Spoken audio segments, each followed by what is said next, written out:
it says. Here. Hi, the shaman. And I'm Yolanda Harper. We are the co-founders of Harper Therapy in the Tampa Bay area here in Lutz, Florida. And today we're here to talk about how to filter out the noise. No, these are the ground rules. Well, yeah, the ground rules on how to filter out the noise. Sorry, I have Toby messing with me here. So our therapy dog, Toby, has come rushing over. Right when we hit live, he's like, hey, I want to hang out with you. Pay attention. So we wanted to share, a lot of times when we get phone calls from couples about needing support in their relationship, typically what we hear is that they want to improve their communication, right? So I would say almost always, right? Almost always. That's a big one, right? So we wanted to give you some practical tips for doing that. Yeah, but this is a two-part series. This will be 2 parts. So today we're going to give you the ground rules. Right. So today's the ground rules on how to filter out the noise in your relationship communication while Toby is sitting here in my lap. So, you want to start? Yeah. So it's really important when we are communicating with our spouses, with our partners, to speak from the I, right? So we hear this a lot, like use I statements. Right. Use I statements and take responsibility for your own thoughts and feelings. Like, I feel. Right. But that one kind of gets tricky because a lot of times instead, when we use the I feel statement, a lot of times we will kind of, what I say is bastardize that and kind of shift it into more of a narrative than a true emotional I statement. think you're an idiot. Right. I feel like you're an idiot. That is not like an accurate, right. That's not an accurate use of the I feel. Right. So we want to take ownership of our own thoughts and feelings without blame. So we speak from the I feel upset or hurt, and a true emotion, right? And a lot of us don't have kind of that framework of really being able to express our emotions. So that's our own personal Well, we work. convolute it, right? Right. Like, we don't just strip it down to I feel joy or I feel anger or I feel resentment. What we do is, well, I think because of this, and then we give this like long, weird explanation that doesn't really... Yeah, we add the narrative, right? Right. That's where things get convoluted. So stick with the I statement and take ownership, right? Because honestly, other people's actions do impact us, but we need to own how we think and feel. Right. It can't have blame in it. Right. Like, I feel like you. Again...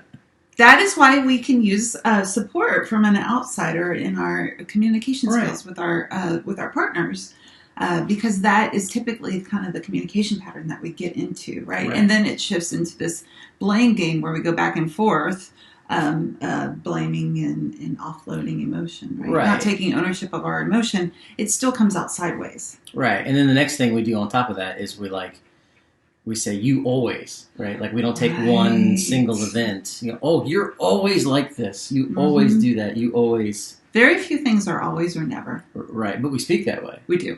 Again, that's the narrative, right? Because especially when we're in a difficult spot, some intense emotions are happening. Maybe we're hurt or angry. It does shift into that always and nothing. Right. So it's really important to stick to one event. Yes. Even though we don't want to, though. We don't go to kitchen sink. You always remember. So again, we want to talk about when we're having these conversations about things, that especially things that are bothersome, stick to the one thing. Yes. The one event, right? Not that you can't talk about other events later.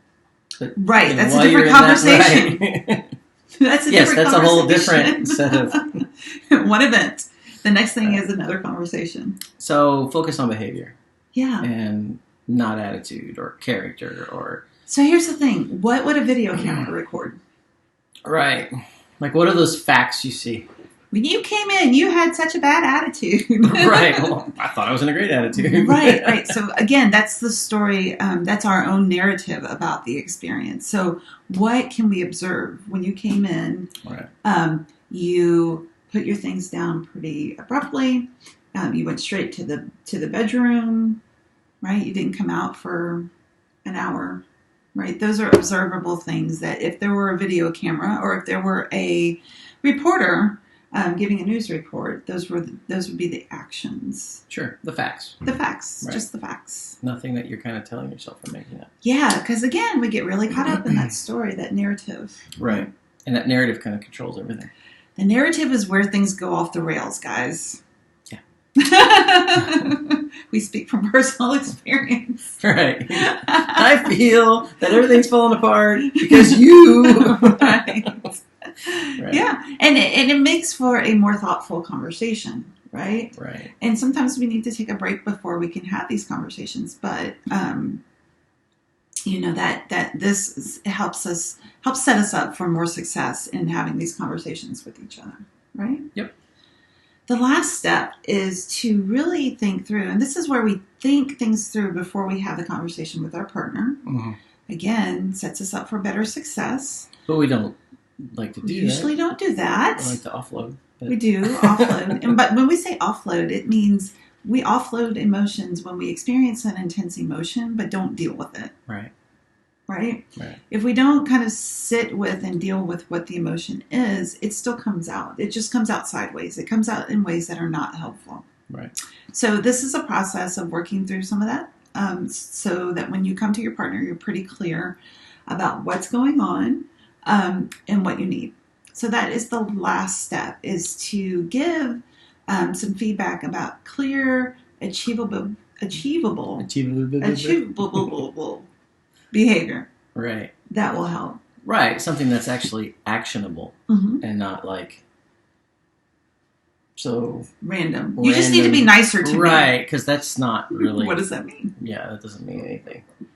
Right. It's like when we tell it's the same thing with our kids, right? When we tell when we tell our kids, you just need to be nice. Well, what exactly does that mean? Right. Right. So to just recap briefly, speak from the I so these are the ground rules for having conversations with our partners so that we can filter out all of the extraneous noise that gets in the way. Right. So speak from the I, taking ownership for thoughts and feelings.